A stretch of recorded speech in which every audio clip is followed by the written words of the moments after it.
O socialismo é uma piada. Olá, eu sou o Lúcio e esse é o canal Economia de Verdade. Considere se inscrever no canal. No vídeo de hoje nós vamos falar sobre socialismo. Vamos tentar refutar isso aqui hoje. Talvez esse vídeo fique um pouco maior do que o normal. Mas é porque é importante falar sobre isso e porque é um assunto até que grande. Eu vou tentar resumir o máximo possível. Mas primeiro, temos que saber o que é socialismo. Socialismo, em base, em suma, é uma doutrina política que prega que os meios de produção não deveriam ser de propriedade de ninguém, eles deveriam ser de propriedade coletiva. Então, eles pregam a destituição da propriedade privada dos meios de produção. Então, para começar esse vídeo, agora que eu já dei o conceito que eu vou utilizar nesse vídeo de socialismo, talvez as pessoas que estejam vendo esse vídeo tenham outros conceitos de socialismo, mas isso não interessa tanto. Vamos dividir isso aqui de uma forma para não confundir a gente e não chegarmos e cometermos falácias, como por exemplo a falácia naturalista que eu falei em alguns vídeos anteriores. Primeiro eu vou falar por que o socialismo não funciona e depois eu vou falar por que o socialismo é errado. E eu não vou misturar essas coisas, porque se você pegar que o socialismo não funciona e a partir disso justificar que ele é errado, você está cometendo uma falácia naturalista. Então, vamos primeiro falar por que não dá certo, depois vamos falar do porquê o socialismo é errado, tá? Então vamos nessa. Vamos começar falando então por que o socialismo não funciona.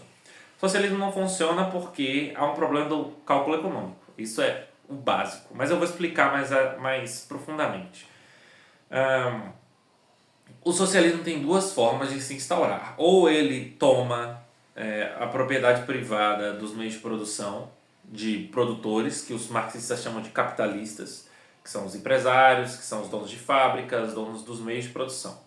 Tá? Ou eles vão tomar dessas pessoas, ou o Estado vai construir, porque o Estado não vai poder comprar essas máquinas. Porque, como ele não acredita em propriedade privada dos meios de produção, ele não vai permitir que outras pessoas produzam máquinas para vender para eles. Então, ou eles produzem o que eles vão produzir de maneira ineficiente, porque eles não têm concorrência, eles não seguem uma demanda real do mercado.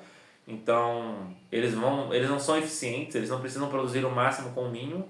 Então, como eles podem produzir acima do mínimo e produzir abaixo do máximo possível, eles vão produzir dessa forma. Então, se o Estado for produzir os meios de produção, ele vai ser ineficiente. E se o Estado tomar os meios de produção, ele ainda vai incorrer no mesmo problema, não no mesmo problema da eficiência, ele vai incorrer num problema do cálculo econômico. Porque o Estado teria que saber quantas pessoas tem na sociedade dele, quantas pessoas tem na sociedade, onde elas estão em determinado momento, na verdade em todos os momentos do tempo e do espaço, e o que cada pessoa quer. Então o Estado teria que saber muitas coisas. Então teria que ter um conjunto de pessoas que tem todas as informações sobre as vontades de todas as pessoas que estão em vários lugares e se movendo ao longo do tempo. Essas vontades que mudam de uma hora para outra e essas pessoas que se modificam também de uma hora para outra, o número de pessoas e onde elas estão. Então há uma escala de vontades individuais que vão mudando com o tempo. Isso é bastante explicado no livro de Mises, Ação Humana, que também explica o cálculo econômico de uma maneira magistral. Eu já li esse livro há mais ou menos um ano, né? Eu não terminei de ler ele, mas essa parte do livro eu li há mais ou menos um ano, então eu não me lembro exatamente o nome dos termos específicos, mas tem um conceito de escala das vontades individuais da pessoa que vai mudando com o tempo. Por exemplo, eu posso querer aqui, ó, beber água. Essa é a minha vontade e aí eu ajo para fazer isso.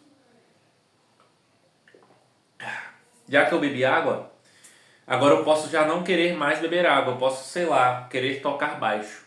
E aí eu vou e pego o baixo e começo a tocar baixo. Então as vontades das pessoas e os desejos delas e o que elas querem fazer vai mudando com o tempo. E com esses desejos mudando, as coisas que elas precisam consumir vai mudando com o tempo. E o Estado não tem como descobrir, na verdade ele não tem como saber a todo momento o que todas as pessoas individuais querem na sua sociedade. E por conta dele não saber isso, ele não tem como alocar os recursos de maneira eficiente. Então, você vai gerar uma desigualdade na alocação de recursos e as pessoas vão começar a sentir falta de tudo. vão passar fome, sede, ou não vão ter suas necessidades alcançadas de uma maneira que o mercado alcançaria por meio de um mecanismo de preços. Porque o mecanismo de preços funciona para isso. O mecanismo de preços se torna a melhor forma de alocar recursos porque ele é um dado histórico que demonstra as vontades das pessoas em determinado momento. Se as pessoas não querem mais consumir algo, a tendência é que o preço vá diminuir. Se as pessoas querem consumir algo, querem muito consumir algo, o preço aumenta.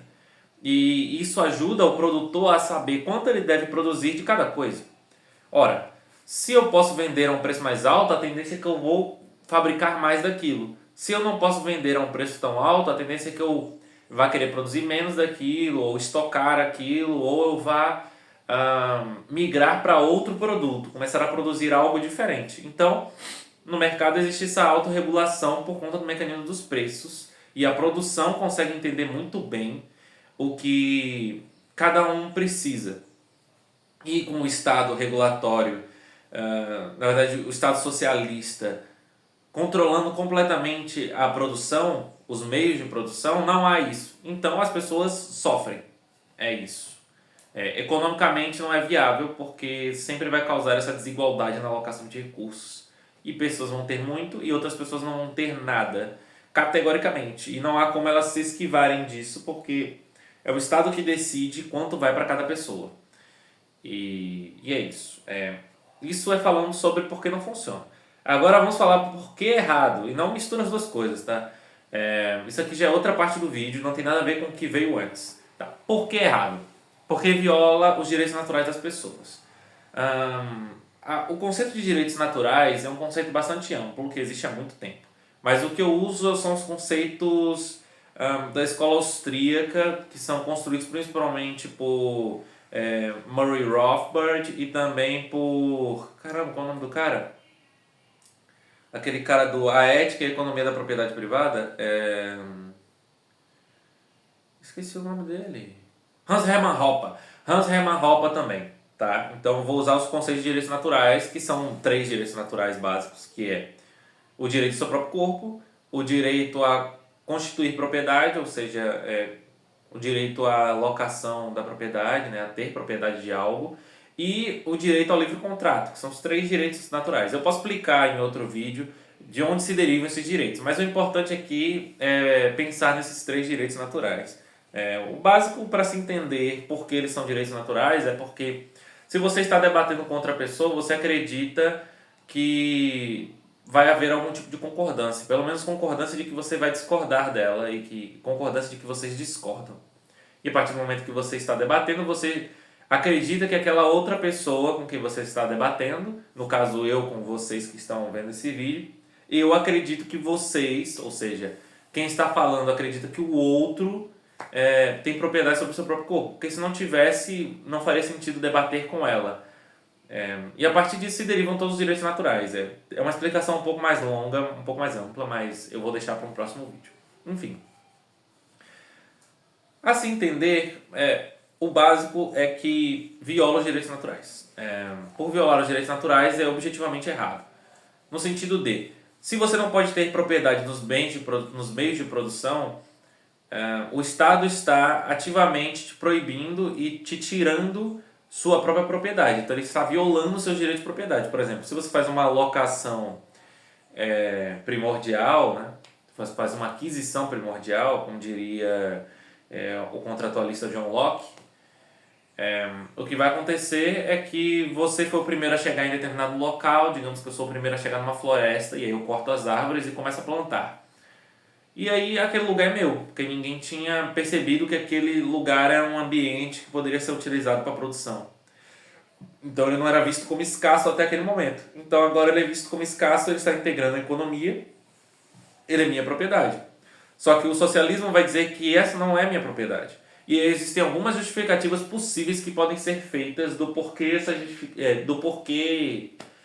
as pessoas não deveriam ser donas de propriedade de meio de produção. Então, a justificativa mais comum, e é a que eu vou falar aqui, se tiver mais alguma, pode deixar nos comentários, que eu faço uma parte 2 ou uma refutação. Eu espero que esse vídeo aqui dê certo, porque Eu acho que é o vídeo mais interessante que eu tô fazendo, tá? Eu tô melhorando nessa coisa de falar pra câmera. Mas enfim. O que, que eu tava falando? Ah, verdade. A principal justificativa que eu vejo socialistas falando a respeito de por que não é justo que pessoas sejam proprietárias de máquinas, de fábricas, de terras agrícolas, de meios de produção em geral. E essa justificativa é a seguinte: essa pessoa está privando pessoas, outras pessoas, de gozar daqueles bens, ou seja, de lucrar com aquilo. Então, essa justificativa é no sentido de que as pessoas têm determinados meios de produção, só que outras pessoas poderiam ter aqueles meios de produção também. E você está privando essas pessoas de ter os meios de produção. E por que isso está errado? É bem simples o porquê isso está errado. Porque se você tivesse que questionar todas as outras pessoas se você pode utilizar um meio de produção, você não existiria. Nenhum de nós aqui existiríamos. Se nós precisássemos questionar todas as pessoas do passado, presente e futuro, se elas estão de acordo com eu produzir determinados bens usando os meios de produção, nenhum de nós estaria vivo, porque todos nós teríamos morrido de fome. Se todos nós tivéssemos morrido de fome, por mais que isso pareça uma falácia naturalista, não é porque se todos nós tivéssemos morrido de fome, nós não poderíamos debater. Se nós não pudéssemos debater, nós não estaríamos tendo essa conversa. Então é necessário para que nós possamos dialogar a respeito de ética, para que nós possamos chegar a uma conclusão, chegar a uma concordância, ou seja, respeitar os direitos naturais das pessoas, é necessário que nós possamos produzir para sobreviver. E nós não conseguiríamos produzir para sobreviver se nós, a todo momento, precisássemos perguntar para as pessoas do passado, do presente e do futuro se elas acham que nós deveríamos fazer determinadas coisas com os meios de produção. Então, acreditar nisso torna impossível a produção. Sem produção de bens, nós morreríamos. É simples. Acho que esse é o vídeo. Se tiver mais alguma coisa para falar, eu vou falar mais adiante. Se vocês quiserem, podem deixar comentário aí falando. Aí você fala, não, eu te odeio, não, você tá todo errado por causa disso, disso e daquilo. Vocês podem me xingar nos comentários, eu não ligo, sério, de verdade. Vocês podem xingar, mas assim, eu não vou responder xingamentos. Eu não vou, o cara vai me xingar, eu vou, nossa, você está me xingando, isso é uma falácia de homem. Eu acho que isso é subentendido, tá? Então, se vocês quiserem se expressar dessa maneira mais agressiva, tudo bem, sério, de verdade, eu não me ofendo com isso. Mas traga argumentos também, porque eu vou refutar os seus argumentos. Se não tiver nenhum argumento ali no meio daquela bagunça de xingamentos, não tem muito o que eu fazer, eu não vou responder seu comentário, tá? Então, é isso. Eu só vou refutar os comentários se tiver um mínimo de argumentação relevante. Então, você pode xingar se você quiser, mas assim, eu não vou responder. Valeu, eu acho que esse foi o vídeo. Tchau, tchau.